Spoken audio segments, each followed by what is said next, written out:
of New Bedford. Oh, all right. Okay. Martin spent 3 years in Afghanistan as the Chief Administrative Officer for the UN Assistance Mission, working out of Kabul. And he also worked closely with staff and professional staff and support staff in all of the major cities. So we feel like he's a great resource for us, and we are so grateful to have you here, Martin. So hopefully we can do the right thing so we can support these families who've been through so much by making them feel welcomed and comfortable in DARI. So, yeah. So if Martin wants to get started, and then we can, I guess, ask questions afterwards. And well, I see Parag is here. Actually, Patrick is joined us, so yes, part of the program, so we can carry on with that.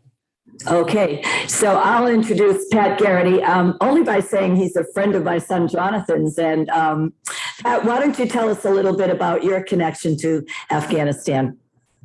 Sure. Good evening, everyone. And I just got off a plane this morning back to Iceland, so I'm a little jet lagged.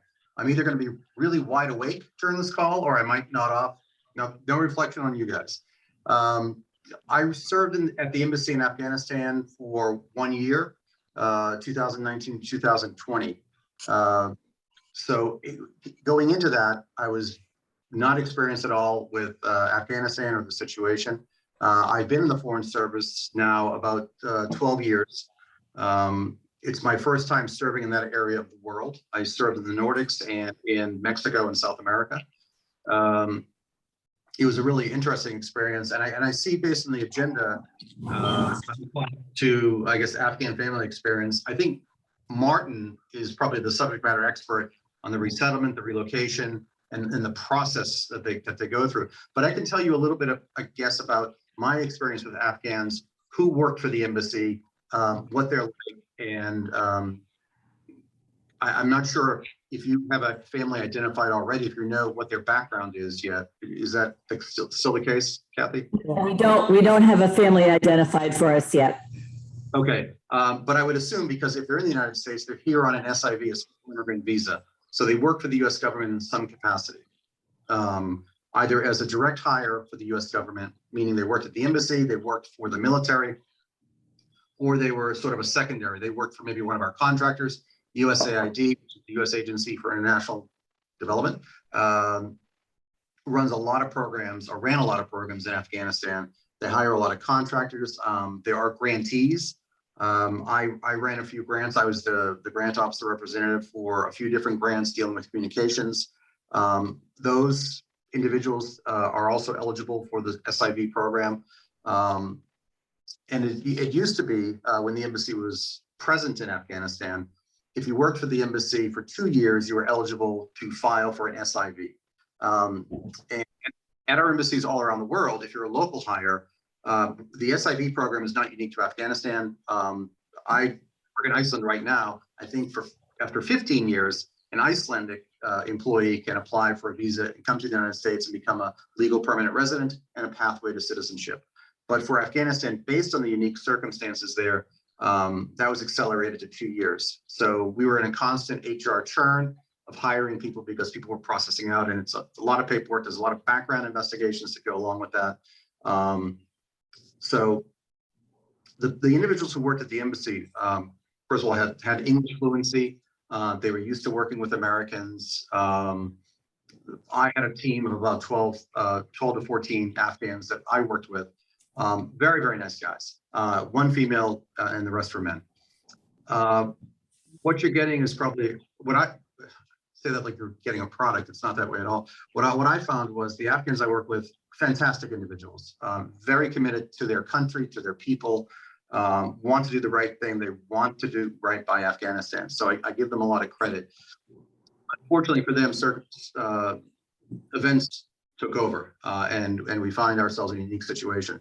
A lot of my colleagues are doing temporary duty right now in the various camps in the United States and overseas to process Afghan refugees.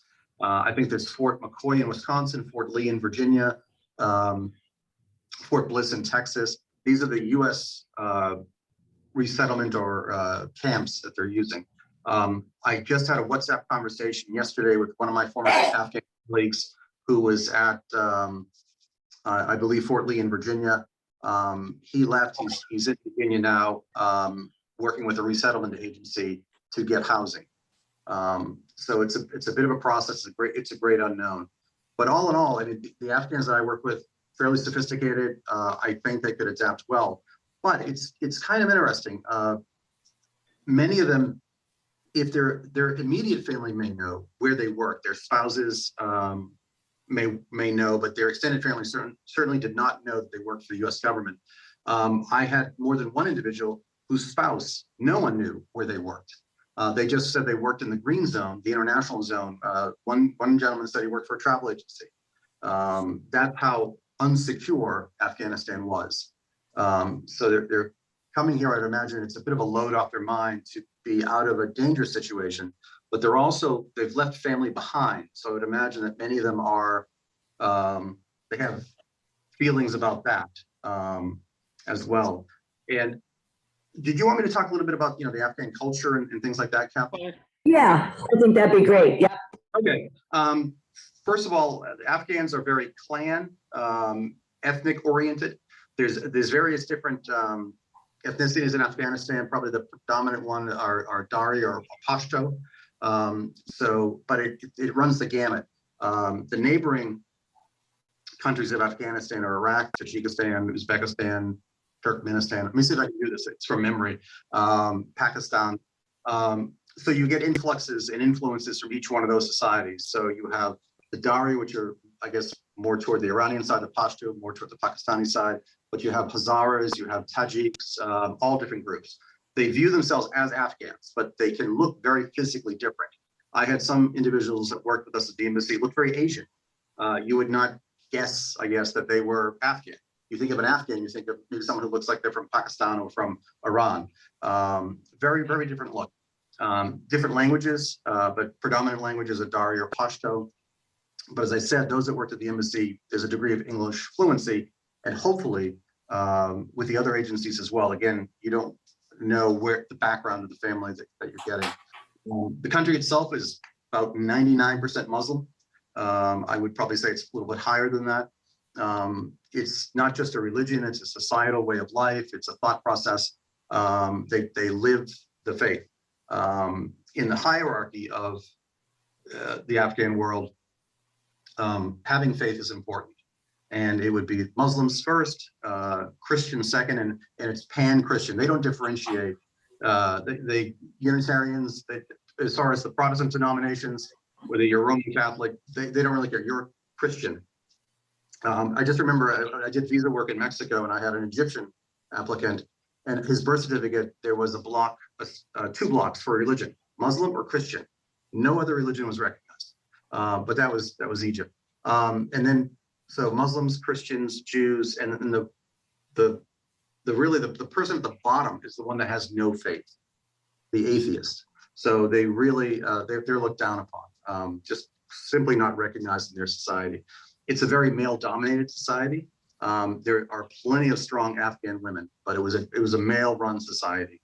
So that you might get individuals. There's a little bit of that head trash, I guess, a little bit of a adjustment. Coming to the United States, we operate quite differently than the Afghan society. It's very, very family-oriented, and I would imagine that the family that you get, they'll be relieved that they're being settled, that they're away from the strife and the turmoil, but they're going to miss their families. They're going to miss their life in Afghanistan. I can only speak from my own experience. My family immigrated from Ireland. So we grew up with Irish social clubs. We grew up, different activities and always with that 1 foot sort of in the old world and 1 foot in the new world. I would imagine for the adults in the group, that would be more in line with their experience in the United States. For the kids in the group, I mean, they're just going to assimilate in about 10, 15 minutes. You're going to have, you'll find that they're fantastic. The reports that I've gotten from my colleagues that are working in the resettlement camps are, there's a lot of activities organized for the kids, and the kids are just adapting extraordinarily quickly. whereas maybe some of the older folks are having a hard time adjusting to, the way of life, the new way of life. Now, as far as the refugee status, again, hopefully Martin can talk more about that. I don't know the mechanics of that process, but you're at the, Kathy, where are you in that process? They're getting resettled to Duxbury, but is that their final destination? As far as we know, yes, we're working with Catholic Charities, and the Catholic Charities is resettling a number of families on the South Shore, which is kind of unique because for the most part, it seems like Afghan families have been settled in Lowell, Manchester, and Worcester. So this is kind of a unique situation where Catholic Charities is wanting to start resettling on the South Shore. So I think this is for an indefinite period of time. I don't know exactly what the visa status and all that will be, but I know that we are providing housing for the family through June of 2023. Okay, that's great. I know that Massachusetts is not a big hotbed of Afghan diaspora. That's really, I think, New York, Virginia, Texas, California. Again, from my own experience, immigrants tend to sort of migrate toward where the other immigrants are from their country.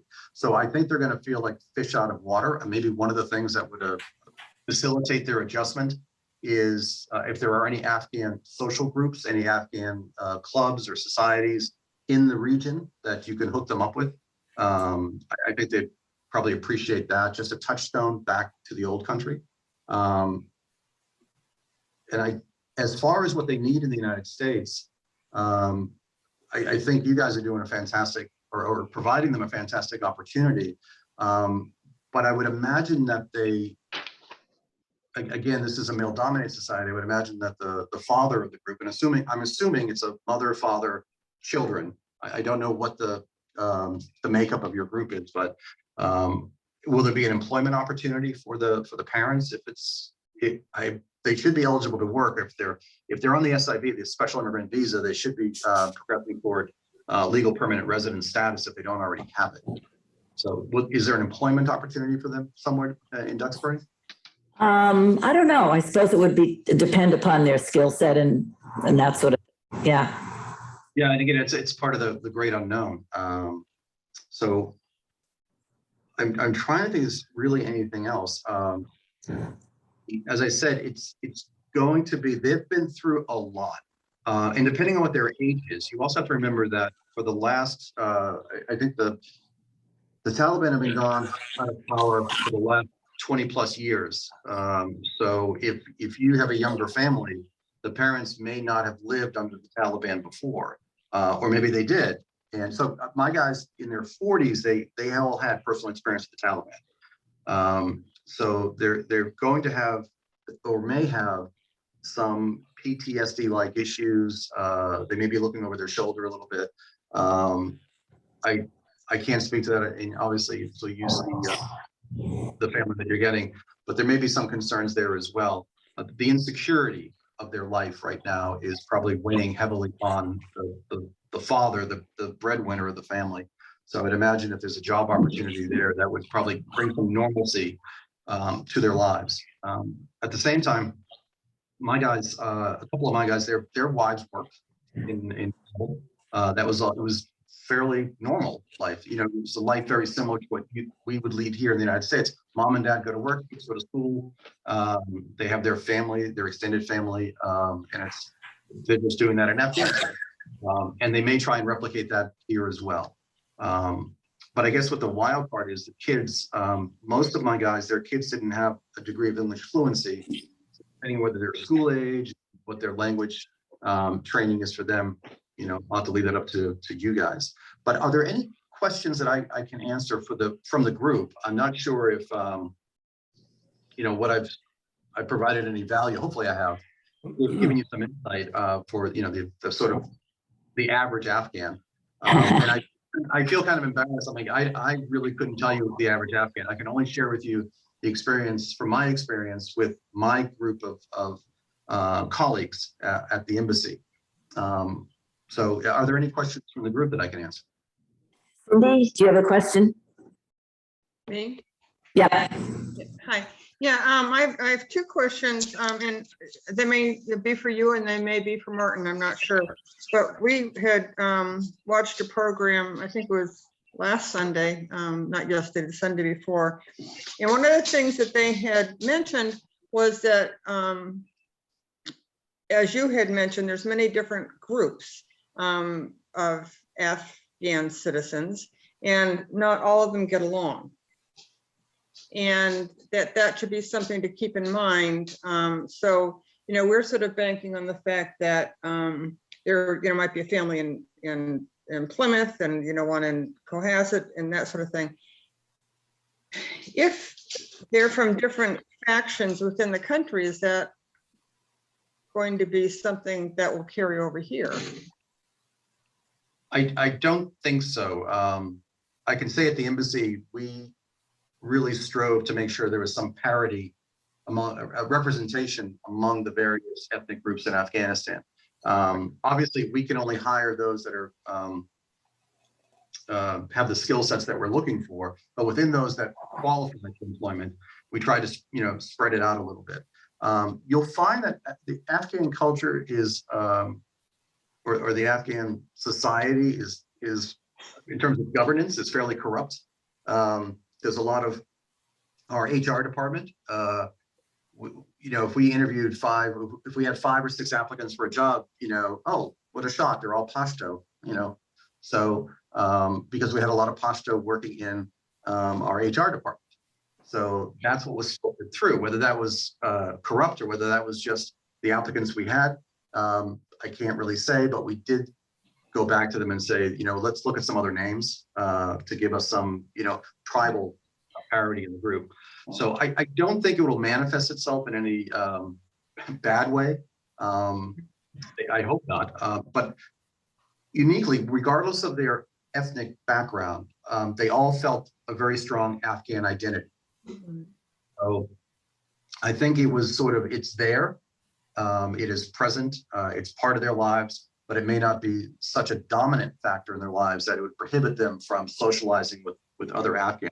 I think, quite frankly, they'd be very happy to meet up with some other Afghans. Now, the downside of that is, and that really is not anything to do with ethnicity, but depending on where they are in, settlement, resettlement, getting jobs, there may be some envy, some conflict there. Like, wait a minute, why are they getting this opportunity? I don't have that opportunity.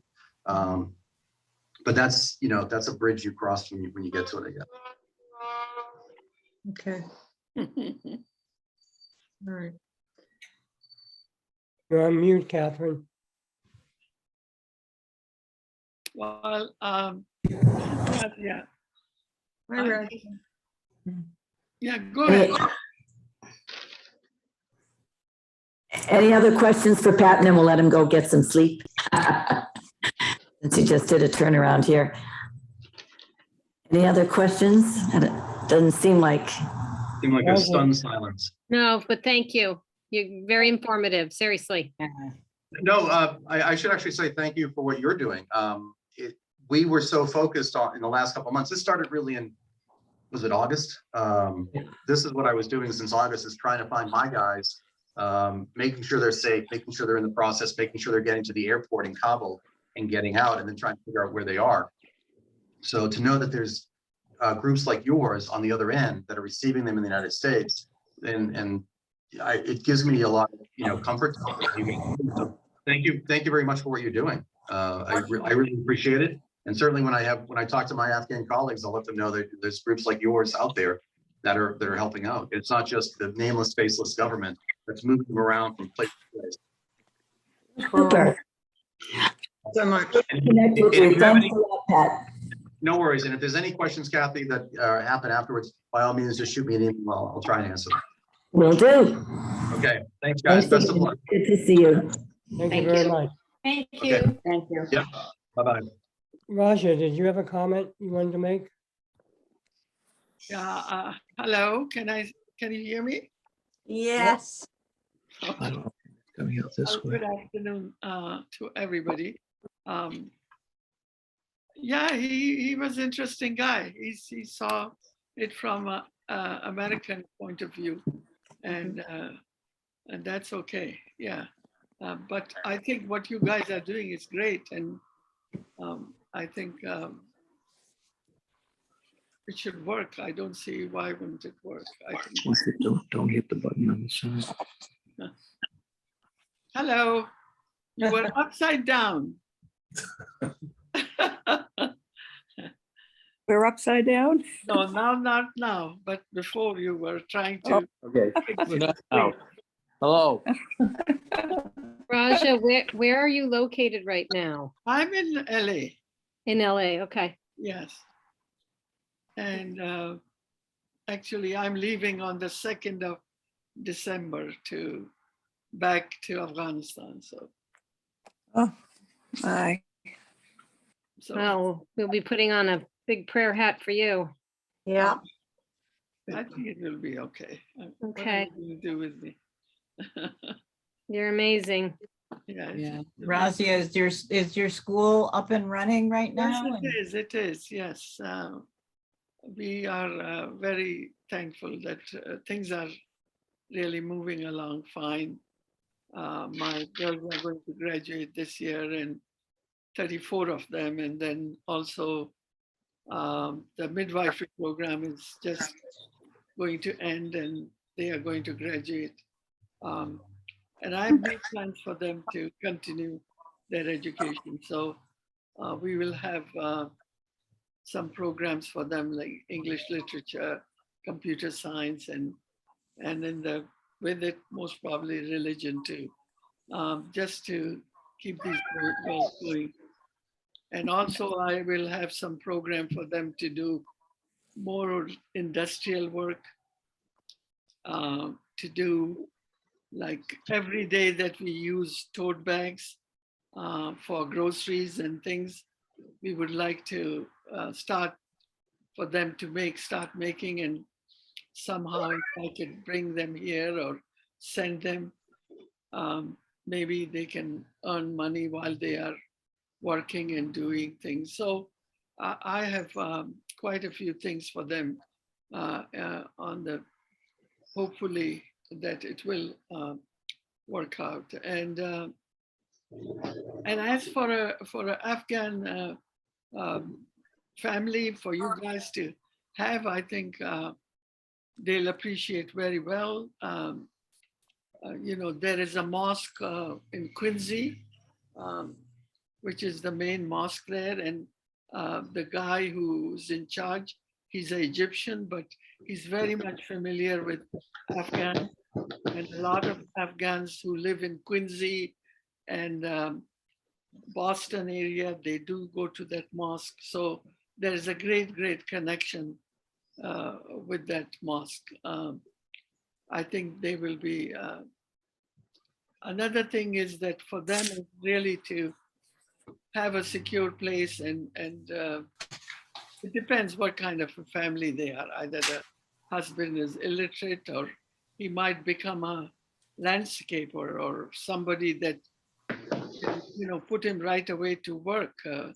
In winter, maybe he'll be a snowblower. You know, just if he's illiterate. If he has some education, then maybe he can start working somewhere, or taking some courses, or just. I think he's as normal as anybody else. It's nothing special about them. They'll be very happy to be there. And the kids, of course, they will adopt any situation in 2 minutes. They have, you know, it's a different thing. So I think it should be fine, and they are lucky to be, you know, part of your organization, part of your family. And I hope that they will, you know, continue to be good citizens and make it work. That's all really.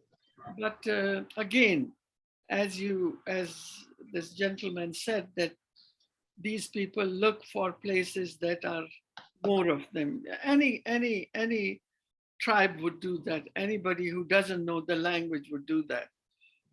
So I think it's just something that if they get some connection with the mosque and this and that, then they will be very comfortable. And most probably there will be Afghans and that they can help them and, kind of, so I think it should work out. I don't see why won't it work. Okay. Thank you. Maybe we can have Martin. Martin, you want to start your presentation? Yeah, thank you. Salam alaikum is how I would start the presentation. And yes, and you heard Razia reply, well, alaikum salam. So why I want to start that way is so that you would have a way of starting a conversation with an Afghan family who's coming, any Muslim, Afghan, Egyptian, Moroccan, Malaysian, would greet each other with salam alaikum.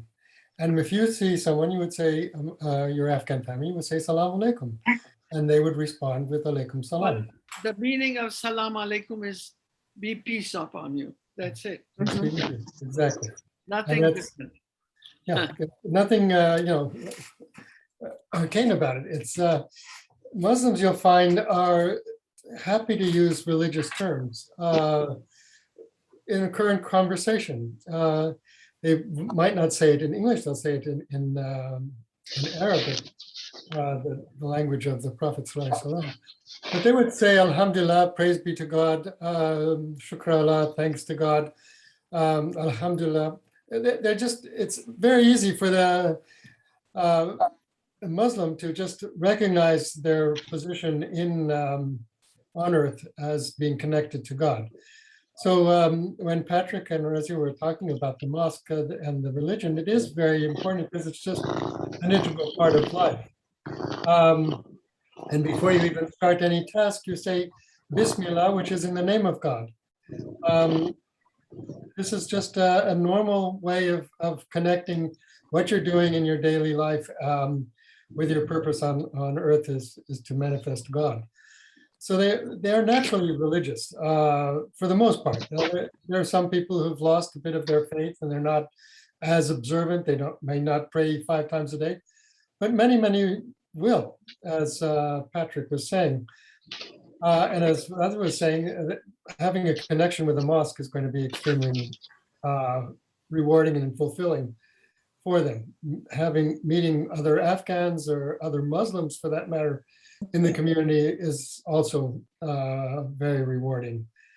So I would also then, why I say all that is because you would be interested to know that you should allow time for practicing Muslim to pray. So you may find that a Muslim is not responding to the phone, or not you're calling them, or even vocally, you're saying, hey, Abdullah, what are you doing? And he might not reply because he's actually praying. And that's 5 times a day. That's in the morning before sunrise, what we call Fajr, and then around noon or 1 o'clock, depending on the time. And then in the mid-afternoon, around 3 or 4, and then at sunset. So sunset is now just a little after 5:30. And that's a very special time for Muslims, for that matter, and I'll explain it in a minute. But the last prayer, the 5th prayer, is sometime in the evening, about an hour and a half after the sunset, into the, later into the night. That's not as fixed as a time, but you'll find that that's a time when a Muslim will be focused on his or her prayers. And just be patient, be polite, and after they're done, they'll happily re-engage with you. That's not a problem. So the 2 prayers that are particularly important to recognize is the Fajr prayer, which is the morning prayer, and then the sunset prayer. And why do I say that? Because in the month of Ramadan, which next year will be the month of April, Muslims fast from sunrise to sunset. Well, an hour and a half before sunrise, and then at sunset, they can take up the food and water again. And in that time, most Muslims are not bothered by the fact that you're drinking and you're having a sandwich in front of them. That really doesn't bother a Muslim, particularly because they recognize what they are doing. But you wouldn't be able to ask them out for lunch and say, okay, let's meet for coffee at 10 o'clock during the month of Ramadan. he can meet you. He'll sit there and watch you drink your coffee, or she, for that matter. But they won't partake with you, and you would have to understand that that's totally normal. That's acceptable, and I hope it's acceptable for all of you, and I think it would be. But then at the end of Ramadan, there's a special Eid, what we call Eid, or a holiday. And Eid is not a strange word to any of us who've studied Shakespeare. The Ides of March, if you recall, it's the same spelling. Ides, Eids, it's the same thing. A festival of that particular occasion. And the Eid al-Fitr is the Eid where you can have breakfast and you can eat again at the end of Ramadan. And so that's going to be maybe on the 2nd of May this coming year. And at that time, it's a joyous occasion. One of the things before Ramadan that is particularly precious, I would say, to Afghans, and Razia Jan will correct me or amplify if I'm wrong, is Nowruz. Nowruz is traditionally on the 21st of March, but it celebrates the equinox, which is now on the 20th of March, but it'll carry on till the 21st for sure, maybe even the 22nd. I know it particularly well because it happens to be my birthday, March 21st. But that is actually a holdover. It's not a Muslim holiday. It's an Afghan and somewhat Persian holiday. It's a holdover from Zoroastrianism, where they had the fire was recognized and relit for the springtime. But in Afghanistan, it's quite a recognized holiday. It's a time of spring, renewal, joy, and all that. Am I right, Razia Jan? Yes, yes. Alhamdulillah. So I liked it in particular because it actually was celebrating my birthday. But there are other religious holidays that are observed by Afghans and Muslims in general, and that is the Eid al-Adha, which is the sacrifice, and that's related to the Hajj. So when the Hajj comes around next year, you'll find that the Afghan family would traditionally look to sacrifice a sheep or some small animal in recognition of what the Prophet Abraham was offered by God in substituting sacrificing his son. And in the Muslim tradition, it's the son is Ishmael, whereas in the Christian and Jewish traditions, the son was Isaac. But we don't want to quibble about that right now. It's a religious discussion. But it's the thing for the Afghans, though, they may not be able to do an actual sacrifice. And that's, they can look to the imam and find out if there's a way of doing it. But one way of doing it is to actually send money to Afghanistan. And that is usually through the mosque. Yeah. You know, there's a mosque, that Quincy Mosque. Yeah. Usually they make arrangements for them and they can go to a farm and whatever. Exactly. They can go to a farm that can be arranged, as Razia Jan said. They've done it. It's Yeah. or in some cases you can send it the money for the equivalent, and it be sacrificed in your name in your home country, wherever it is. The case of my wife, she sends money home to Morocco. You're not gonna get it back. But those are the major holidays. They do also observe Ashura, and which next year, I think I'm looking it up quickly, is August 8th, I believe. And then in October, they have the birthday of the Prophet, which the Prophet himself didn't ask that we celebrated. But it's become somewhat of a small tradition in which children get little gifts, sort of similar to the Christian tradition, but they really don't want to amplify it to the point of Christmas and Christmas gifts and things like that. But it's a small moment of recognizing who the Prophet Muhammad was, and that some small children will get small gifts. But it's not a crucial religious holiday, but some Afghan families might want to celebrate that. And that next year, I think, is October 8th, just so you can put it in the back of your mind. Ashura is particularly celebrated by the Shia branch of Islam. And that's because they're atoning for the death of the Prophet Sallallahu Alaihi Wasallam's grandsons in the Battle of Karbala. And that happened to be at that time of year. And they are seeking atonement. Actually, it was a way of also recognizing the Passover, because Ashura is related to Passover and the Jewish faith. And the Prophet Muhammad accepted that, recognized that the Jewish faith also has celebrations related to the Prophet Moses. So those are particular holidays. Now, Patrick said something about the ethnic groups, and yes, there are something like 17, 19 ethnic groups in Afghanistan. The vast majority are Pashto, and they have become dominant. And they are the ones who are more aggressive in getting jobs and getting positions and all that. Have been pushed back by the Tajiks and the Uzbeks, and the people who have gotten the least favor, let's say, in Afghanistan, and again, Razan can correct me, are the Hazara. They are what he called Asian looking, and that's because they are descendants of the Mongols who came from the north, Mongolia, basically, with Timberlane in the 14th century, 13th century, and settled in the middle. And as you saw before that, they're also from the people who had Buddhist affiliations. You've heard about the Buddhist statues being blown up in Bamiyan.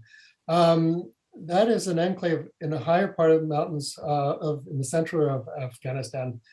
And they've been somewhat isolated and now deliberately isolated. They've been given less opportunity. They had less skills because they were given less education. And so they were less qualified to work for the US Embassy.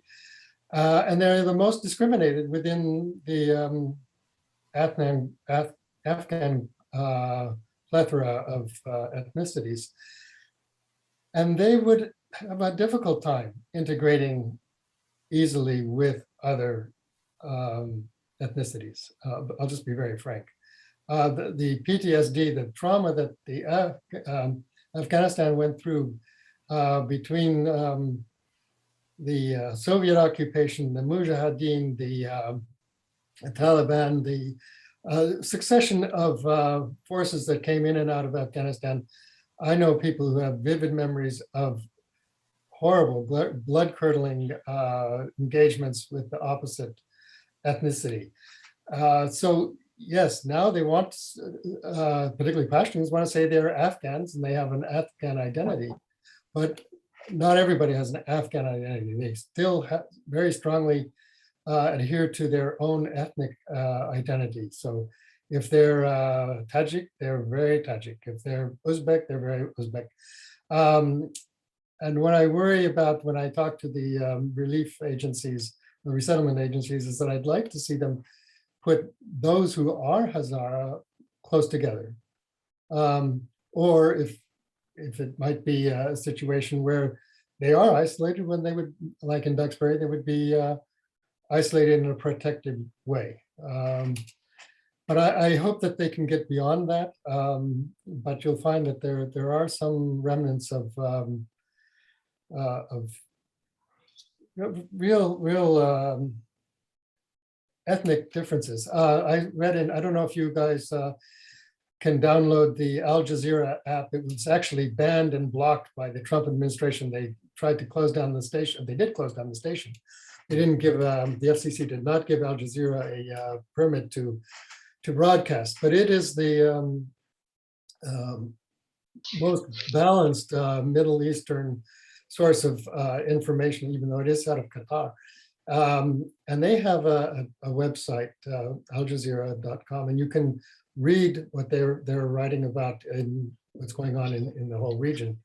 And they just posted one a couple of days ago where Hazaras in particular are being targeted for, I wouldn't say call it total ethnic cleansing, but they're really being marginalized. In fact, the two bombings that you heard about recently in Kandahar and Mazar al-Sharif were against Hazara frequented Shia masjids or mosques. And that was deliberate, you know, and that's really unfortunate. So we have to be sensitive and aware of it. That's, let's correct that. That is done by ISIS, and ISIS are not Talibs. This is the group that is really very anti any kind of government, or they are the ones that this is what they've done to the hospital. They claim responsibility, but so I don't know that the Taliban have the power to suppress the ISIS factions. I think you know, it's just that country is in such a limbo. It's such a terrible condition, and I think what has been done to them, to the country, is you know, you're trying to find one person to accommodate them. There are thousands of them who are dying of hunger there, and they are selling their little girls to 70-year-old men for $100 because they don't have food. I mean, what's going on here? I don't get it. It's terrible. I agree with you. And why somebody's not doing something for these people that are dying of hunger? Well, now it's America compounded. put the rugs under them, and it's gone, and it's like they don't even exist. And these people, you brought these Afghans, they are all over the world. They are suffering like hell. Till they settle, it will take lifetime, the way things are going. And the people who are here, they are in camps, you know, and it's so heartbreaking to what's going on here and then what's going on in Kabul, in Afghanistan. I just saw somebody called me, one of my guards, whose neighbors, 2 daughters, 5 years old and 8 years old, were sold to a 70-year-old man for $100. It's absolutely unacceptable, and it's not Islamic. And one of the things that doesn't help, does it? No, but you know, one of the worst things, Razi Hassan, is that under these political constraints that we're under, the relief agencies have been shut down. They've withdrawn their own people. They're not sending funds in there because they're afraid that it'll get diverted by the Taliban into something else. So into armament, which was the case in the past. So we were making 20 years of progress, and we gave all the Afghans in Afghanistan tremendous hope. What I'm saying is, I mean, you can't, what's going to happen to those people who are there? You know, it's such a chaos. It's such a disaster. We have to do it one thing at a time, one family at a time, because in fact, everybody has to try and continue to support Afghanistan as they can in Afghanistan, as you are, alhamdulillah. So I applaud you, and may Allah reward you for it.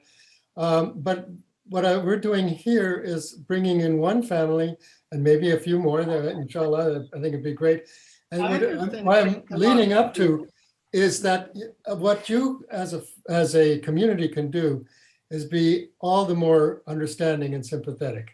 When he mentioned PTSD, it's going to need a lot of healing, a lot of understanding. And if someone gets upset or frustrated amongst the Afghan family, please be patient and kind with them, because they have gone through hell and to get there, and they are worried like hell of the family that's left behind, as Raji Hassan is saying. And we'll find it very hard to communicate with them. Social media is often blocked, and the banks are not operating right now. So transferring money there, even if they do get, when they do get jobs, I know they will get jobs, but when they get jobs, they want to transfer funds there. They'll have to find ways to do that. It's going to be a challenge. So I see Carl was raising his hand, and I'm happy to respond. And Martin, if we have a family that's really suffering through that, can we look to your organization for assistance? Are there any mental health resources available or other kinds of support? Well, this is one of the challenges.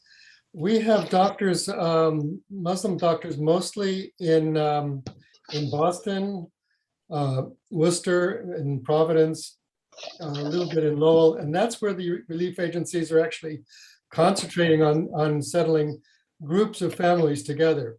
So that's a good initiative for that purpose. When you settle a family in a place that's a little bit more isolated, it's going to be a little bit more of a challenge. You may find that you're going to have to bring them to Boston for consultations and help with healthcare professionals, because they'll have mass health.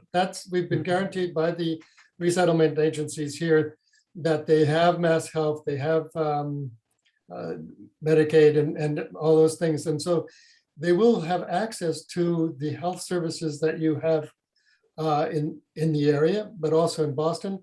And most important is really, as Patrick said, is the level of English. The person who worked for the embassy most probably has some English, especially if he worked in a professional capacity in analysis or statistics or whatever, or even in HR.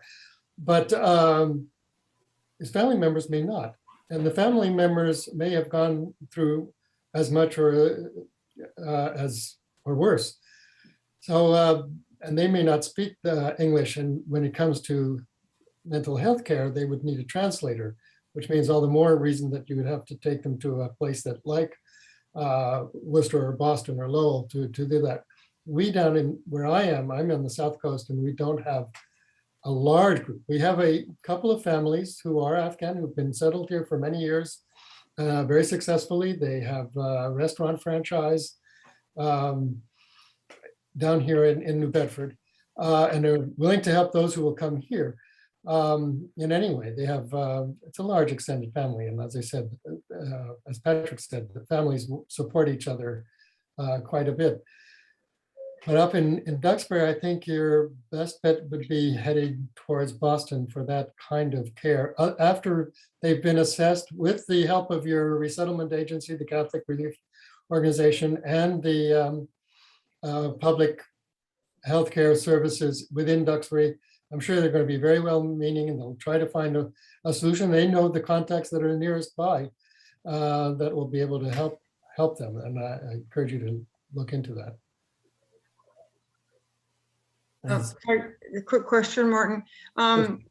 Is it for healthcare, especially if there's any psychiatric, PTSD issues? Is it important for that physician or healthcare person to be an Afghan, or is any Muslim do? I mean, Well, it doesn't have to be an Afghan. It's just the reason I say Afghan is they might not speak. They have to be able to communicate with the doctor, and that would be according to their language. It could be Pashtun, it could be Dari, it could be Uzbek or Tajik. So you'd have to identify exactly what they're most comfortable with. It could be the spouse. In other words, the spouse would be there. Let's say the husband. Usually, as Patrick said, it would be the husband who's working. He speaks English, but his wife doesn't, or his father doesn't, or his mother. And then that person could translate. And so there would have to be some kind of accommodation made with where that person is going to work to say, look, he's going to need to take Tuesday off to go up to Boston to take care of his children or his wife or his mother. And that's going to be another stretch. I mean, there are people who say, no, it's 9 to 5 and it's Monday to Friday and that's it. Otherwise, no. Right. If they can find a way of being accommodating based on your compassion and your explanation of their condition, that'll be very helpful. And I know down here.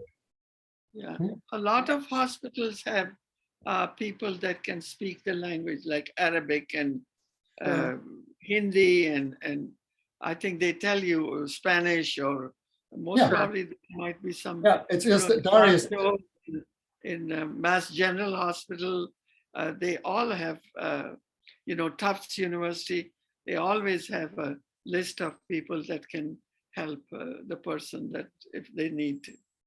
yeah, that's why I said direct your attentions to the large centers in Boston who do in fact have interpreters on staff of all ranges, and it'll be easier for them in that case.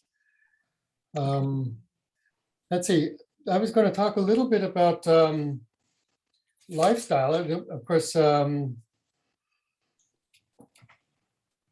Patrick mentioned something and Rajiv mentioned things.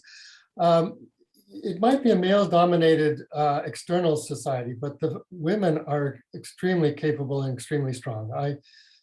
Working for the UN, I tried to make it as close as a 50% parity within the administrative services. In other words, human resources, finance, property management, training, all that. We had gender parity, maybe not so much in the embassy, but so hopefully some women are, I just want to say that women are a strong factor in the Muslim, in the Afghan tradition, as evidenced by Razia Khan herself. I admire all the work that she's doing, and Afghan women are not afraid to try and stand up to what's going on, but they do need support as any other human being needs support. Everybody needs support. And the other thing is that all the Afghans I knew were extremely hardworking. So no one was going to say, oh, the Afghans are only here on the dole. They're coming here just to sit around and get welfare and sit at home and watch TV. I would never see an Afghan doing that. It's not in the ethic. It's not in the Muslim ethic, but it's certainly not in the Afghan ethic. And so people who are going to employ them will find that they're extremely diligent, extremely hardworking.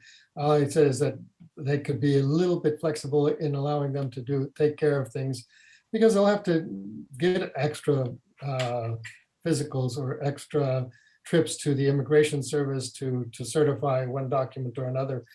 That's going to be a given as far as resettlement, and that your community is willing to help them, drive them, take them to places until they can get a vehicle and the driver's permits and all that sort of stuff is going to be extremely important.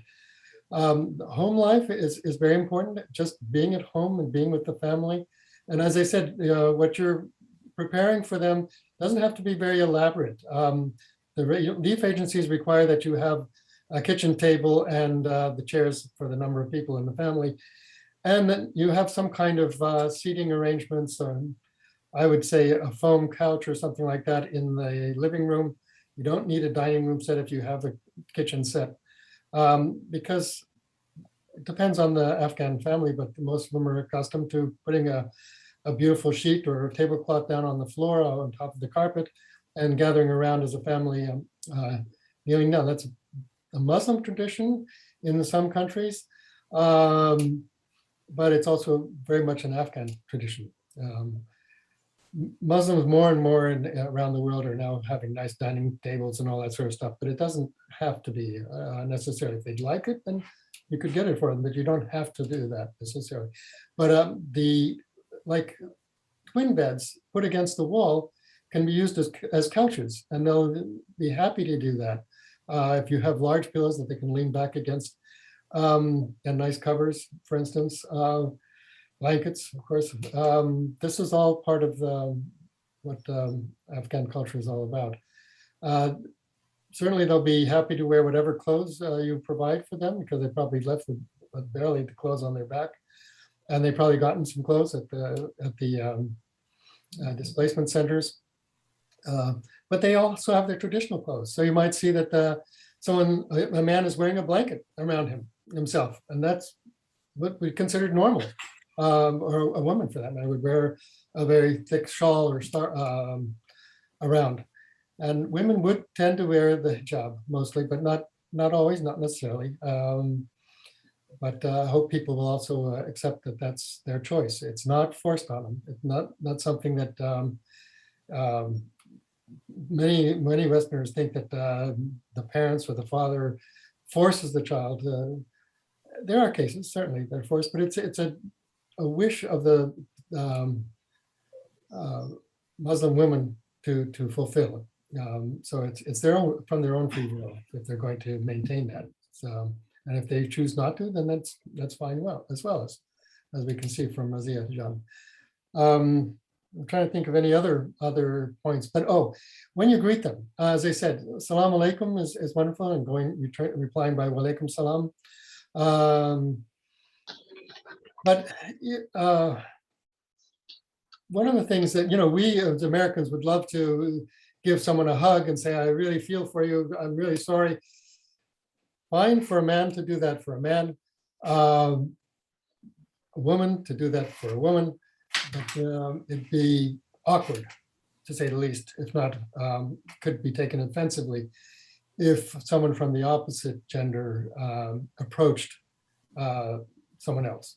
And that might go even for shaking hands. The person who worked in the embassy probably will reach out their hand and shake and say, man or woman, say, hi, I'm so-and-so, I'm Abdul Jan or something. But don't initiate it. Just if they want to offer it, then great. That'll make them feel more comfortable and more at ease. You don't feel awkward and put about and have to explain, well, we don't do that.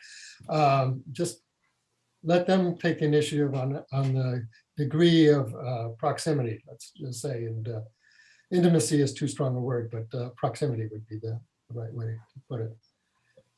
Yes, Meredith. Yes, thank you, Martin. How important is eye contact in directing conversation to an Afghan male or a female? Is it considered direct eye contact, which is such an American custom? Is that considered rude? What would you recommend? Rajijan could speak more to that, but I don't think it's particularly rude, but go ahead. Rajijan, did you want to speak about eye contact in Well, I Afghan? think you should speak to them directly, because they are not, that way they won't feel that they are less than you. Yes. That you can't even face them. That's something very important. Yes.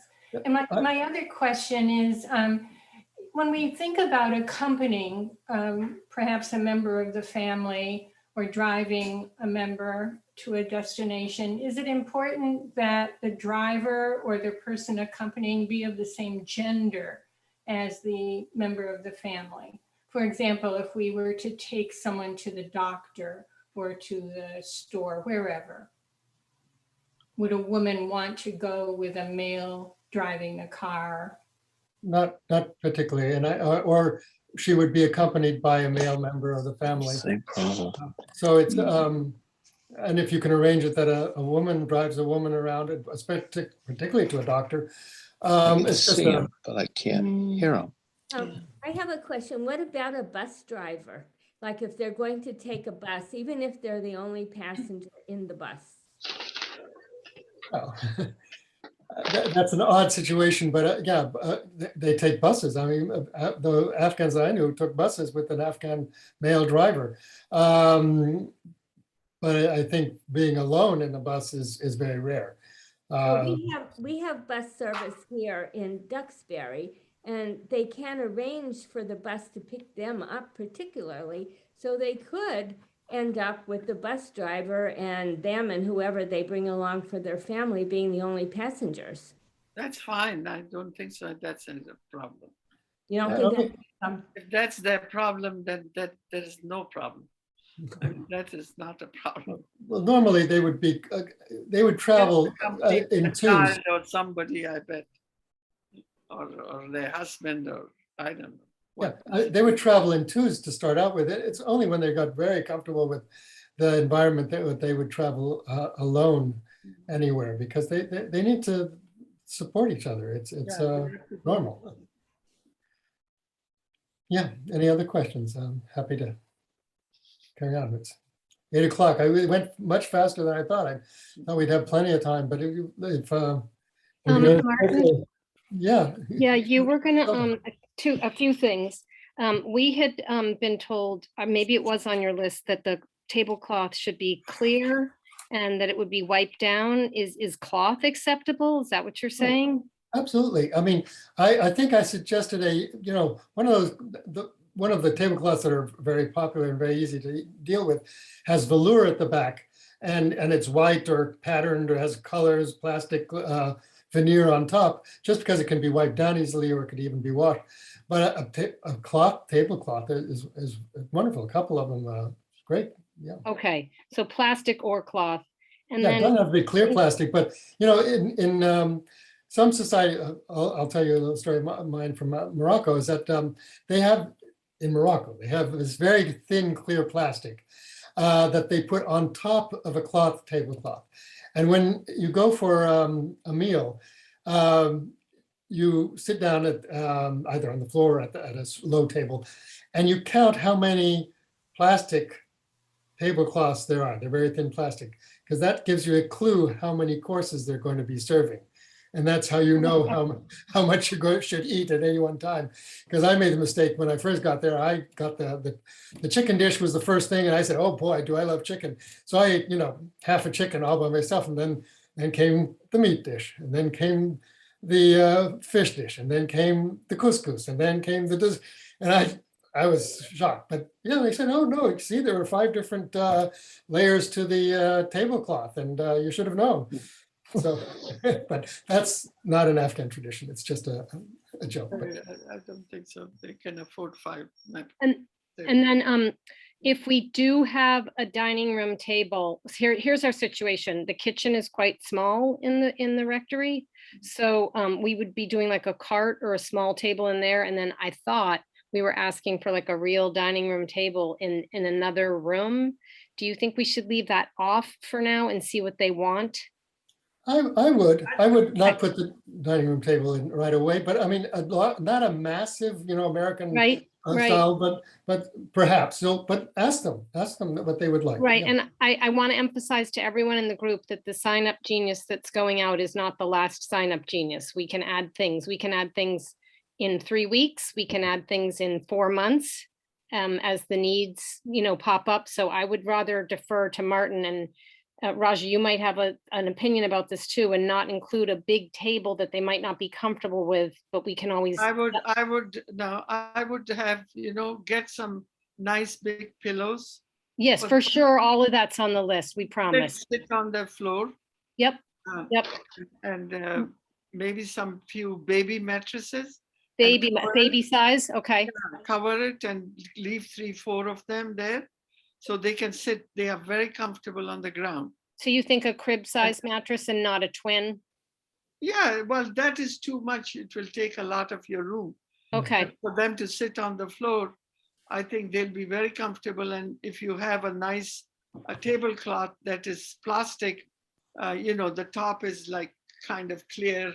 And right, clear, and then they can be wiped off. Yeah, and they can have it, they will put it down and they will sit and eat their supper sitting down on the floor. Okay, and then, so we're all in agreement, you guys, because this sign up genius really is almost ready and just about to go out, that we are going to leave off the dining room table and 8 chairs for now, right? Yeah, I think you should. Cindy, are you trying to say something? No, I think that's fine. And we're going to put, instead of that, we're going to put in baby mattresses. Probably like 3 crib size mattresses, ideally with a Raja, should we do like nice covers and by a cover though? Is it okay if we just did a fitted sheet? Perfect. Okay. Yeah, perfect. Okay. And then just with some tablecloth that they can lay it on the ground, and a piece of whatever kind of brocade or whatever you have on the ground. So that is. We were definitely asking for square, large pillows. Yeah. Also. So that's good. Yeah. It's probably going to be a mishmash, you know what I mean, of colors and. No, it doesn't matter. Yeah. Okay. And there'll be a carpet. Okay. Yeah. So that's wonderful. Then they can sit on the ground, because they'll be very comfortable. If you make it that way, they really will be very comfortable. Okay. So Razia, are you saying that the dining room should have the baby mattresses? No, And- it's that it usually, they have like little, they call it toshak, which is like a mattress. It's regularly, they make it and it's around the house, around the room, and they sit there and there are back pillows. And they sit on the ground and they eat. Most of the people, you know, that Okay, that's how they really, but if you want to give them a dining table with 8 chairs, that's fine too. no, I was thinking that we're going to need, there's a second living room that could be put with the mattresses. Of course, of course. And so we need, okay, we've got it, I think. Yeah, it can Thank be you. both. They have rooms for eating, but actually you have a room for a living room that then becomes a dining room when they put out the tablecloth and the plastic sheet and gather people around. And they have these, as Rosie is saying, these these long cushions around the edge of the room. But you could have 2 rooms set up like that. And even the bedrooms could be with twin size mattresses on the edge, and they can arrange it as they'd like.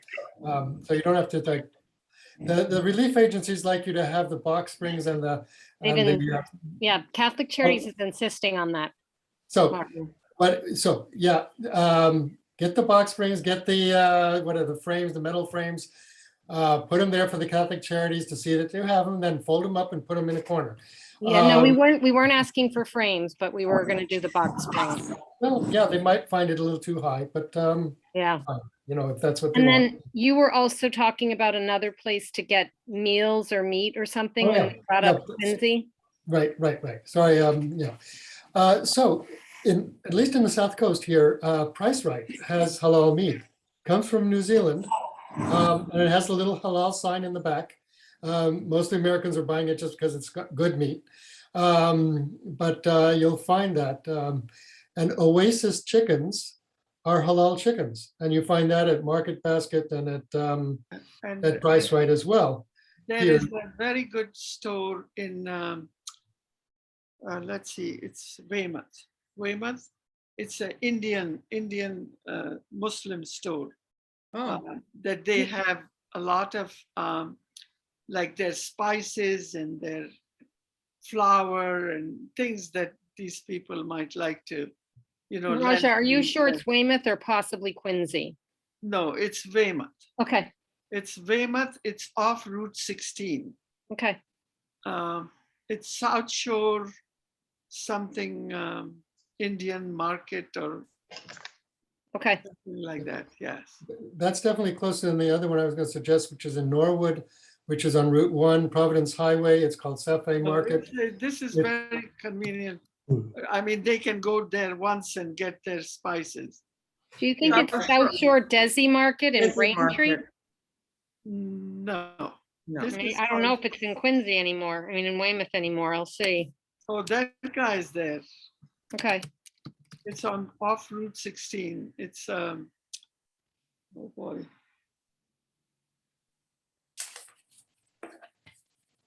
It's hard for me to. Yeah, nothing's coming up in Weymouth, unfortunately. So we'll need to figure that out. Let me give you one more hint. Restaurant Depot. Maybe it's in border of Quincy.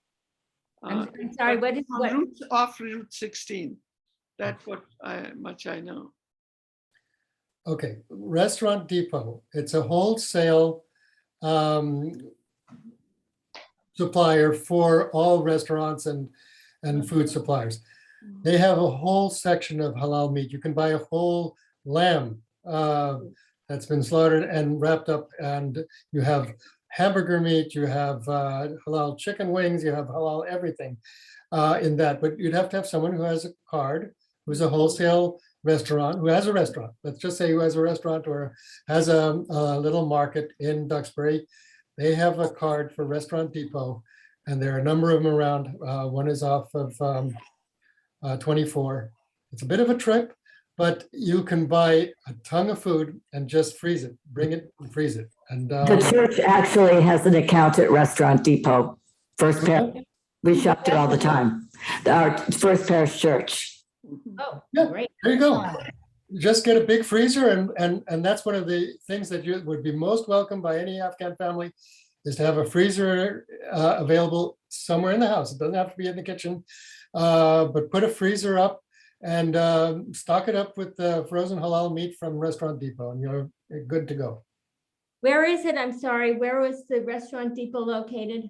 Well, the one that I know is on Route 24 in Stoughton, or Avon. Avon, on the Avon side of 24. Is that the one we go to, Cindy? That's not, I don't know. That's not too far though. No, That's not, we were going to, the little restaurant that we were talking about. no, I know Sharon goes to Restaurant Depot to buy supplies all the time, and Troy does, so we Okay. don't count there. Okay. Well, that's interesting because if Avon, Stoughton, because I was thinking, Brockton, it might be a potential source of all sorts of things for, I think there's probably a fairly significant, at least Muslim population in Brockton. So. Well, there's of course the mosque in Sharon, and in Brockton, there was a restaurant a while back, but I'm not sure if it's still going after COVID. But no, Restaurant Depot is your best bet, just to stock up, and it's cheap. It's much cheaper, so you're better off by doing that. Okay. Meredith had a question. Off the subject of food, just for a moment, do they require a special room for prayers? Not really. They just need some piece of cloth to pray on it. Just enough space to put down a cloth to pray? Yeah. Yeah, Well, and I can send you a couple of these prayer rags to have, and then you can put it in the house. Thank you. That'd be lovely. Thank you. That'd be great. Thank you, Raja. Yeah. that's very nice that Raja would offer that. And in fact, they'll just need like the living room or the dining room, enough area where two of them can stand together or three in the direction of Mecca. And a couple of prayer rugs would be very, very nice. Yes, thank you. And I mentioned I put on the list little watering cans. That's for the ablutions. That's so that when you clean yourself after having gone to the bathroom, it's just very helpful. You put it by the side of the toilet and they fill it up as they need it, and then they wash their hands in the sink. Yeah, we have those on the list. We have two. One Perfect. and one for each bathroom, right? Great, perfect. Yeah. Goodness. A little different question. Go ahead, Eleanor. It's just both Padraig and Razia have talked about employment, and I know how important it is for people's self-esteem to try to get something to do for work. So maybe Martin or anyone could explain, would they have automatic green cards, would they be able to just work? Somebody says, oh, I could use as a landscape person, as an organization. Is that something just people just pay them, or do they, and Yeah, who the employer, I guess. Yeah, they have work permits and in the process of getting green cards. So they, when they leave the camps, they're given permits for being able to work wherever their destination is. And they have social security numbers already, allocated to them and all that. The problem with getting landscaping and that kind of independent type of work is that they have to then track their own taxes, and they'd have to be explained that you do have to pay your taxes and all that, because we don't want them to come into the society and think, oh yeah, I don't have to pay taxes, and then get themselves into all kinds of difficulties afterwards. So if they're guided in that as well, on how they manage their income, if it's done through a regular job, working in let's say as an accountant, or and there are some very skilled people. So, or if they're working in HR, or if they're working whatever in a factory, it'll be taken off. The deductions will be taken off automatically. if they're doing something independent, let's say they're doing coding or typing or something like that, then someone has to just explain to them the US tax codes and how they have to put things aside and submit a certain amount every quarter. It's a great service that the community can do to help them, because they should know that they will be liable for taxes at the end of the year. Okay, thank you. And Oh. that market is the South Shore Indian Market, it's called. Okay, And it's, they say it's a corner of Braintree and Weymouth. okay, that So makes if sense I- then. Yeah, if I go from here, it's 2,998 miles. A couple of days. It will take me 1 day and 20 hours. That's a 400 commute. miles, it says. So, I just wanted to mention that I do tutor immigrants from various countries in Quincy, and over the 10 years or so that I've been doing it, we have found that Walmart and Market Basket have been very cooperative in hiring people who Sure. have minimal English. Sometimes it's just loading pallets or putting things on the shelf, but we have had very good rapport with those two corporations. it's just also, it depends how little their kids are. Yes, of If they course. have really little kids, Yeah, you might not be able to, the woman, to right. really work. It just depends. A number of the male students that I have taught, some of them were physicians or, had really important jobs, but because of minimal English, they needed a little more time to improve their communication skills, but Walmart or Market Basket gave them jobs, and we're fairly flexible in the instances when the father or whoever had to take a little time off for family reasons. We've been impressed over the years. Good to know. Market Basket, as I mentioned earlier, also down here at least carries halal chicken called Oasis brand. Yes, yeah. And so that's an easy match. And another thing that you can put on your list is that's always welcome. Stop and Shop, at least in Worcester and Lowell, was offering free, well, they offered the gift cards of $20 gift cards. So it's like a debit card. But they gave it as an incentive. So they give it to people for free. You could approach Stop and Shop, maybe even Market Basket for that matter, because Market Basket has been very positive, and perhaps even your local Walmart. And they would give, just as a way of a welcome, a number of free gift cards worth $20, $30, $40. Try it. Does it seem, does it seem important to get people employed quickly, even if they're a professional, just to get them out there to feel like they have some purpose? Even though we might be working towards, if they were a professional person, towards a more professional career, but to get them out in the community. Most probably the men should find something, and just to get see the world. Yeah. Yeah. If they have little kids, of course, she'll be stuck with the kids, and it depends if they are school age, and so something like it just depends. It definitely makes a difference for the male figure of the family to feel that he's providing for the family. But I would try to find the best possible fit in the jobs. The thing is, for arts professionals like doctors and dentists and things like that, they have to be recertified and they have to go back to school and take tests and exams and all that. But to get a job that sort of reflects their abilities within a hospital organization, I know of one immigrant doctor who is now not a doctor per se, but he is a hospital administrator. He's managing, the logistics of running a hospital. So he's quite well employed, let's just say. So I hope we can find a good match. We have a lot of work ahead of us, that's for sure. I'd like to just move on a bit. First of all, I'd like to welcome Jean Cregan, or Cregan, is that how you say your name? You're on mute, It's Cregan, yes. Cregan, from Holy Family. So welcome aboard. Thank you. And Sheldon, you want to walk us through the sign up genius?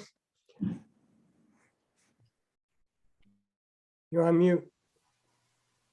I was literally in there editing it while you guys were talking, so I'm sorry.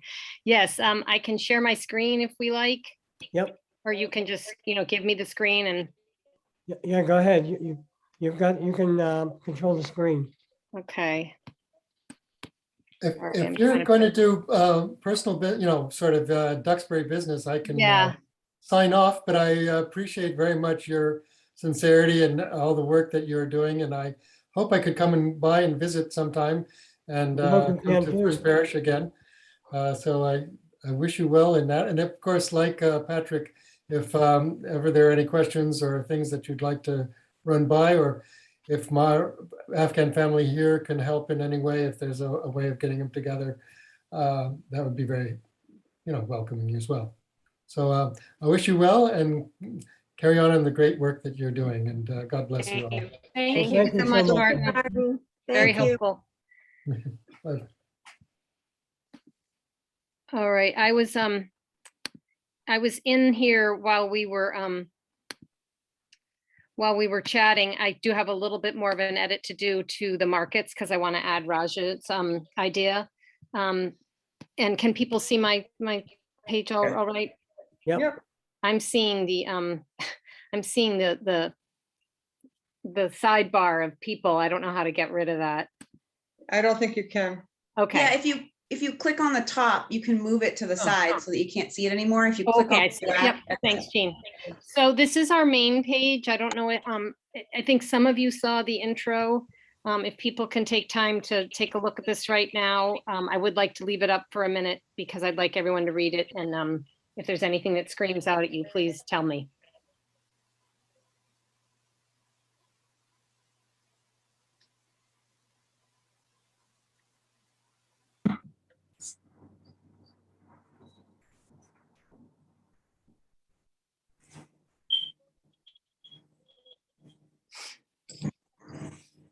Is everyone kind of taking a good look at it, or should I move on, or should I stay? This is good. Yeah. Okay. I was able to read it.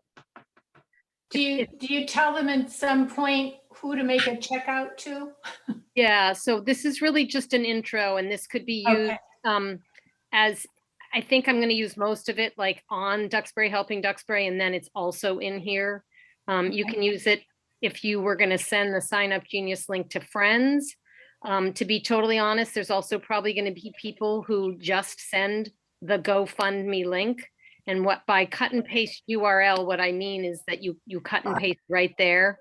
So you can command, you can copy and paste that into a search or whatever, a search window. And that's how we're opening the GoFundMe. You can also send just this without the period out to people. So that is the first thing listed. We don't need people to sign up for that. Catherine, I actually like that your name is there, if that's okay. And we're just going to leave that. Sure. Yep. And then down here, to be honest, this is also Carl. I think I'd like you to go in and sign up for this so that your name is there, because this is really just the volunteer information Carl's offered for people to email him for information. And I put those dates there just so they'd be the first thing people would see. And then this was a really carefully vetted list. I have to thank Cindy and Marilyn and Hannah. We went back and forth on, they really helped me review this Sign Up Genius many times. So these times have been vetted with Catherine and the church office for drop-offs, and we're saying, that this is starting on the 8th, which is on Monday. So people have a little bit of warning, but not much. And we can always extend it, if people are panicked or whatever. But you go through towels. We've been very specific. We have a queen bed that Catherine's leaving. That's why we're asking for queen blanket and mattress pad, obviously hoping that there'll be at least, 2 people or 1 person that would take that queen. We're not, we are getting 4 twin mattresses and mattress pads and all that, because we figure with all those bedrooms, we can at least use 4. But this is all bedding, tablecloths, and then we get into cleaning. Hannah went in there, just so everyone knows, we really don't want the committee hopping onto this. We want to give townspeople the chance to buy things like this that are affordable, so that the more people who feel, now watch, somebody will go on and sign on for 20 things. I hope not, but we really want all of these varied items that some are, a lot of which are affordable for them to be available. I'm going to edit. I want to just ask a question quickly, Sultan, if I could. Raja, are you still there? Yes, I am. Okay, you had mentioned going to one of the stores for the flour and sort of that sort of stuff that they need. And is that an important thing, is to get a specific kind of flour? Not really, just a wheat flour is Oh, good. just wheat. Okay, so we could go to the. We had been told white, so is it wheat? Wheat, yeah, wheat is good. Yeah, they usually like. Wait. Yeah. Sorry, Okay. say that. So a white wheat flour? Yeah. Okay. And then varied sundries. Obviously, like I said, this is not the last time this goes out. If they come, and we have not even touched on clothing yet, or boots or coats, that kind of thing. But you guys can see we've done, lamps, waste baskets, light bulbs, lounging pillows. I have, the only sample was in Home Goods that we found. Now, can I ask, like, how long they're going to stay in this house? A year and a, they can, if they want to, a year and a half. Catherine can speak more to that. We Yeah, understand. they can stay through June of 2023 if they would like. Okay. And then, So they have time to, yeah. and we haven't covered, to be honest, Raja, what happens with these items if they move. We just haven't gotten that far. Well, you can always reuse it. Yep. So rugs for each room. Raja, we said that a color scheme of red, blue, cream, solid or pattern. Do you have an opinion on that?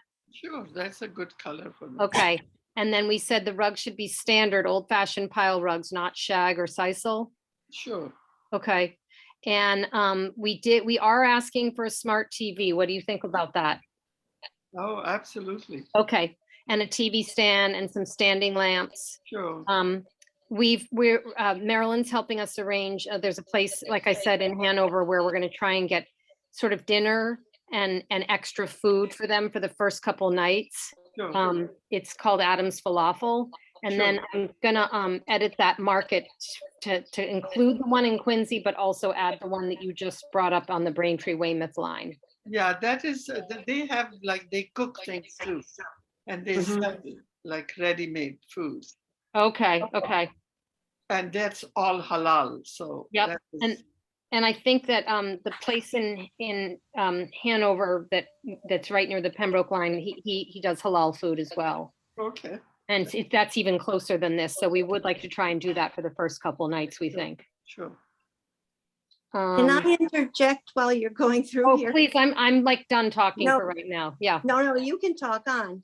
You've done all this work. I just signed up for the Ajax cleaner to see if it Yeah, worked. absolutely. But I then knew that, couldn't- Hannah. Then I couldn't unclick it. I thought I could unclick it. Oh, So we'll can't let you unclick do- things. If I can go in there, I will, but don't worry about it. It's fine to have the Ajax signed up for, honestly. So silly. Yeah, I'm just respectfully asking that the committee tries to hold off, because I really have this feeling that that we're gonna have plenty to do and to give and all that, and just to give the townspeople, they'll be excited to go in there and see all the items that are available, especially if it's a variety, when somebody who can't afford to do much or doesn't want to give a financial donation. Right. Selden, do you want to show us the GoFundMe page? Yeah, I'll try and do that. Hold on one second. Let me just pull up. I know I was in there earlier. Hold on. Can you tell I'm not very good at this? Hold on. You're doing Pretty great. good at it, as far as I can see. I Pretty know. amazing. Pretty amazing. Yeah. I know I had it open. There we go. And I'll be sharing now. So here is the GoFundMe. I think it's now helping me spread the word because I actually donated. So hold on. I'm gonna have to do this one more time and find your email, Carl, and get the real link in there. Just give me 1 sec. I have it ready. Can you guys still see my screen okay? Yeah. Yes. Okay. This is the link. And we'll get us to the main page. Isn't that weird? Because I've given it. Oh, yeah. I'm sorry. It's not letting me back. It's not letting me back into it. It sort of opened for a second and then it. Yeah. If you want to email it to me, I'll share it. Okay, good. Who am I emailing it to? So that was Jean. My name's right on the bottom of the screen and it's at Gmail. And then I'll open it and Okay, share it for you. hold on, because I am. Regan. Let me see. Carl had it. It's right on my name, like right below my screen. Right, I'm literally. Oh, okay. Hold Okay. on, I I know see you. people think I'm smooth, but I'm not that smooth. So let me just. I gotcha. I gotcha. I'm just gonna send it to everybody right now. And then. That's a good idea, actually. Yeah, that's a Yep. great idea. Yeah. So we can share it with our, And so this is weird. Let's see if this works, you guys, whoever I just continued. Hold on. I don't know. It's weird. I'm gonna delete that because I want to send it to everybody if I'm going to. And then we can forward it. I hope this works. I definitely. Just try it. Sheldon. Yep. Oh, there you go. oh, Now, I don't think what I sent you is going to work. I think my system is defaulting to that share tab. There you are. No, oh no. Yeah, this is what I need to do is just, I don't know what's going on here. It's like this is what I need.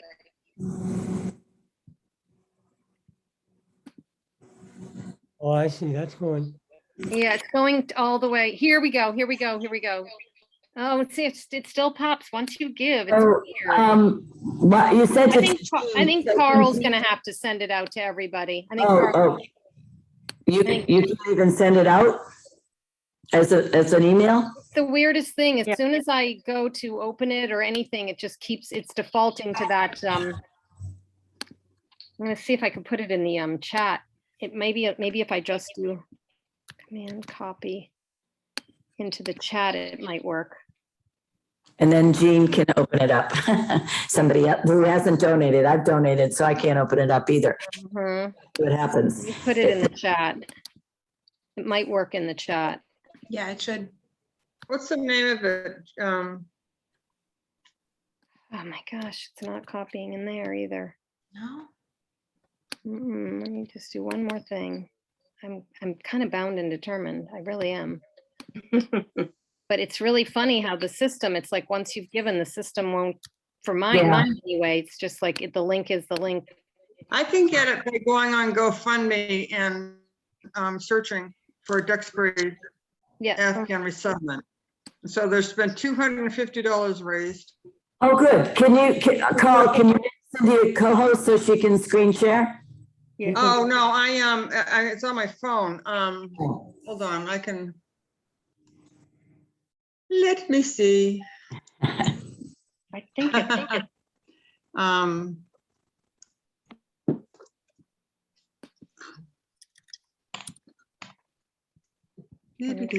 Oh, I think I have it. Okay. Let's see. Came through with the It should email. work what I just sent everybody in the chat. I mean, it's what, Carl, it's what you sent me and Here we go. oh, good. Oh, good. Can you see it? Yep. Mhm. Thank you. Put me out of my misery. Looks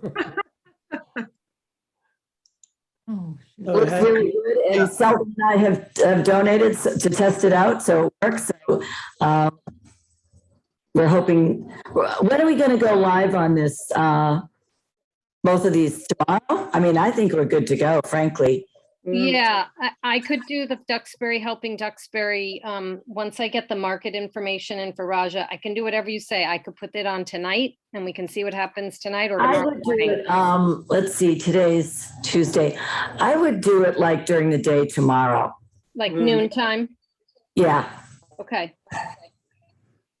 And then you can send it out to all of us to share. And we Absolutely, the link. and we'll start sharing through the, we'll share it through the Interfaith Council on Saturday when we have our meeting. And Carl, will this be shared with the Duxbury for All list? That's a big mailing list, yep. So I'm sorry, I was trying to get out of the screen share. When did we think we were gonna send out these? I think we can go live tomorrow, don't you? Noon, we were thinking on Duxbury, helping Duxbury noon tomorrow, and then anybody can send it out to whoever they want via email, on their own Facebook page, that kind of thing. Martin, are you okay with us sending it out to the Duxbury for All list? Sure. Yeah. Okay, great. Jean, just because you're Holy Family, I feel is like such an important entity here.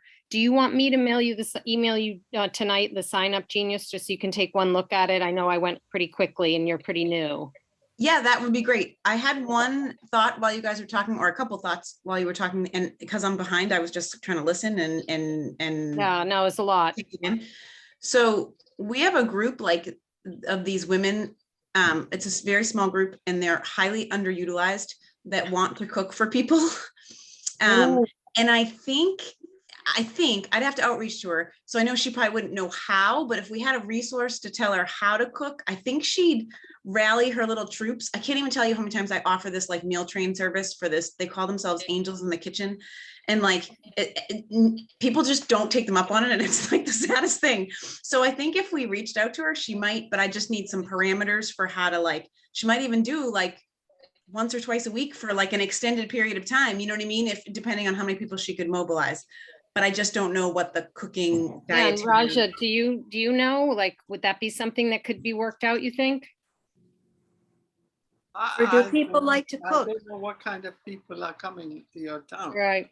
And most probably they would like to cook themselves. Okay.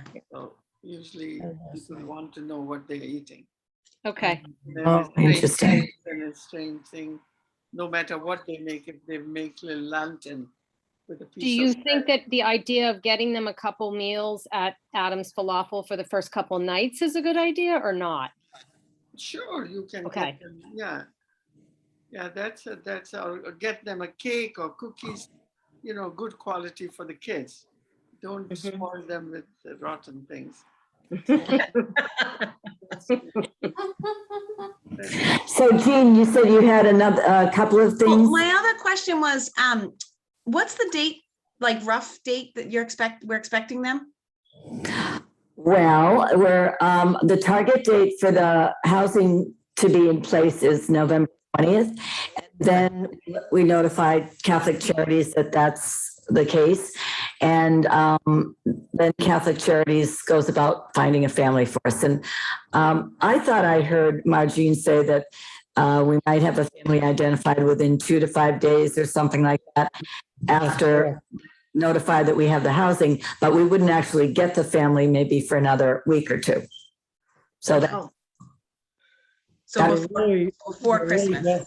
They're desperate to get these folks off the bases. So the time seems to be narrowing. So once we tell them we're ready, I would expect within a week or two. Yeah. They'll be at Logan. Yeah, I think we need to be really ready before we tell them we're, Yes, we need to be really ready, really ready. The minister says that she's cleaned and set up and, the whole 9 yards before we. So we aren't thinking they're not going to be here for Thanksgiving. It would more be early December. I think it would be by December 1st, to be honest. Do you, Carl? If we're looking at a November 20th ready date, which I think should work. it's probably going to be the beginning of December. Yeah, first week of December. I don't think November 20. Okay. What, you don't think we'll be ready by the 20th? Well, what date is the house being cleaned, you know? The 19th. Yeah, so Right. the house is gonna be cleaned, then we have to move everything in and Yeah, get it that's set true. up. That's true. Yep. So I would think it wouldn't be, I mean, I think we need that weekend, Yeah, you're right. Yep. you know, so I'm thinking more the, you know, beginning of the next week. Yep. To tell Margine, Carl, does Margine actually come and inspect the place? No, No, no. No. it will eventually. Okay. Not before as far as I know, not before the family arrives. They're really counting on us because if we say we're ready, we're ready. Yep. So we better be ready. Speaking of ready, Carl and I were talking today. Anyone who has anything to do with the family who's going to volunteer to drive or be engaged in any way with family needs to be Corey checked and have some documents signed that the State Department requires. So I think we ought to get that cooking, to be honest. Yeah. So, Oh, ask her about this her form. Catherine, is the form you have at your church, is it a form that they can fill out online? Or is it something that has to be printed out and written on? the Corey form? Yes. The one you use. The way it works is we give the information to the person in our church who does the Corey checks, and she fills it out right online. Okay, so we were going to give it to the volunteers themselves to fill out, but we were hoping to give it electronically so it would go much faster. But I don't think we're going to be able to do that. So You I can think probably what's gonna find it happen- online, right? I would think so. Yeah, I think you could find it online. I mean, it's a pretty standard thing. And how long is a Corey, how long is it is it current? You know, Um, 2 years, I think, but I mean, I've been Coreyed recently, but I think we all ought to be Coreyed again Oh, for yeah, this. Yeah, but 2 years, I think, is mass Corey. Yeah, I don't know what the requirements are for the Catholic charities. Maybe they want Coreyed every year. So for our Catholic parishes, we have to be Coreyed every year. And I live in Marshfield, so my Holy Family Duxbury Corey doesn't count for the parish in Marshfield. Like, it's crazy. So I'm gonna guess that they're gonna make you Corey every year. So I was gonna ask that question, like, are my Corys good? No, I think we'll start over, you know, we'll give all our information because it's a Corey check plus a couple of documents, right, Carl, that the volunteers have to sign. There's a confidentiality document, a social media document. So I will send those forms out tomorrow and people can fill them out and scan them in and email them back. And send them to Carl. Carl's the point person, and he will get them to our contact at Catholic Charities who will process them. Is that right, Carl? Right. Yeah. You need to have a photograph of a photo ID, probably your driver's license or a passport. So, you know, scan that in also. Who can't scan? Who can't scan? I mean, does Well- everyone have the ability? Well, to do if that? you're not able to scan it, you'll just have to either I'll pick it up or you can mail it to me.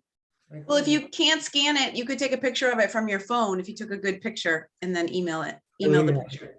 Right, exactly. I think the library also has that capability. Yeah, someone, Yeah, and there's office places that, Yeah, but I do think that's a piece that we all ought to get going on because I don't know how backed up Catholic Charities is in doing this Corey check stuff. I mean, it's a practical matter, and Jean, you probably know you really you can do it pretty quickly, but you don't know how backed up our contact at Catholic Charities is with these. So I would suggest we try to get this done fairly soon. I would hope that Catholic Charities is more efficient from my previous experience with them than local parishes and diocesan offices. Like, I think they I don't know. What do you think, Carl? Well, Comment on that? we don't know yet, but they've, all of these resettlement agencies are, they've lost a lot of staff because they were defunded for the last 4 or 5 years. So they're building up staff and capability. So they are depending more on volunteer groups than they ever have in the past. So that's why it's important for us to be as organized as we really can. So they're great, they're good people and they're trying hard, and they're all in the same situation. So you're going to send us, you're going to get in touch with them and then send us what? I already have the forms. I'll send them out. Oh, okay, you'll send them. Okay, great. Is there anything else we need to talk about tonight as we launch our Sign Up Genius and our GoFundMe? And also, I think we talked last time that we're going to meet every Tuesday at 7 for the next several weeks as we get our act together. Does that make sense? Yeah, I think so. I would think that the meetings wouldn't have to go this long. That was so informative. I think tonight's meeting was super, but I would target it for like an hour. Does that make sense? Every Tuesday, 7 to 8, and we should be so lucky that we only have to meet weekly for 4 or 5 weeks and we've got our act together and family on the way and all that. But I do think meeting weekly until things are kind of settled sounds like a plan. And then I was just going to ask a question. Can I ask one other question? Just with Selden, do you want me to, if it goes live tomorrow and it has an abundance of filling up, or if somebody fills up, like all of those things, we do an email blast every Thursday. So if we have like a tier 2 of things and I introduce this to the Holy Family community, you know what I mean? It goes out every Thursday. So I could maximize this Thursday. Yeah, I think that we want a free for all, to be honest, because if there's nothing left to give, then there's just money to give. Okay, all right, that's fine. Yeah. Okay, so then I can just watch it and send the GoFundMe if not. I'm not a greedy person except for when it comes to stuff like this. And I want us to go over. I love when GoFundMes go over. Okay. So And once we know who the family is, there'll be a lot of other needs. Yeah. For example, Sheldon, Cindy, Hannah, please, if there are tasks that you need help with, please. Yeah, no, if it's over the week of, reach out, not computer type things. I know, well, I was gonna say, if it's the week of December 24th to January 1st, somebody else is gonna have to do the sign upping. So the geniusing, I was feeling like quite a dope when this whole thing started. I've gotten better at it, but I hadn't created one in quite a while. Me and my big mouth. Oh, they're easy. Yeah, so I'm going to send this to you, Jean, to take a look at. Just I'd love a new, fresh set of eyes on it. And then we'll release it at noon on Monday. So if anybody has the link, or thinks they do, please. Tomorrow. Yeah, tomorrow.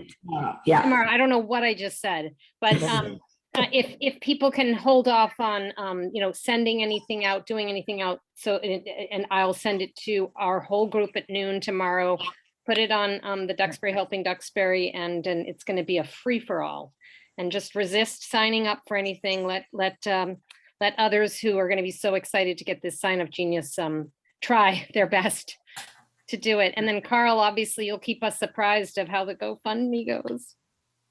I will. Catherine, I have a question. Yeah. Should we try to get the Clifford to put something in next week's edition? I think so. I remember Margene said something about, she did say something. Well, I guess that was when the family came. Don't take a picture of the family and put it in the Clipper. But yeah, I think that'd be great. So do you want to contact the editor, or do you want, and if I'm sure he'll respond, but you want to give him a buzz and see if he'd want me to do it? I mean, it's up to you. I'm happy to do it. The only thing is I don't want to be distracted from my packing. I am none of us want that.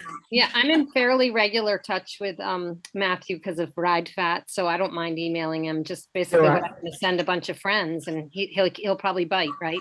Yeah, exactly. And he can I'll include him. One of us. And we almost ought to do a PSA too. If anybody wants to do a PSA on ATD, they are so easy to do. Yeah, Yeah, it's 30 seconds. If you have to line up a 30-second We spot. do. I don't, I've done like a billion of them, and they're really easy, and I'll tell you. But maybe we'll talk about that next week. We'll see how what kind of bang we get All right. this week. Jean, you can make one of the angel ladies do it. We do a PSA every year for our Lent 18-hour event on WATD, and they're awesome. They're Yeah. so easy. Yeah. They're so But you easy do have to do. go in there, and I can't do You that. have to with go one in there. thing. Yeah. 30 My seconds only. Yeah. Yeah. But they're really good. Yeah. Yeah. Very exciting. All right, I'm gonna sign off. Yep. See you all, Okay. see you all next week. Bye. See you, Razia. Thank you Thank so much, you. Sheldon. Oh, you're welcome. Thanks, everyone. Yeah, Thank you. Thank you, Bye, Raja. Raja. Really appreciate you coming. Bye, Good luck. Raja. thank you.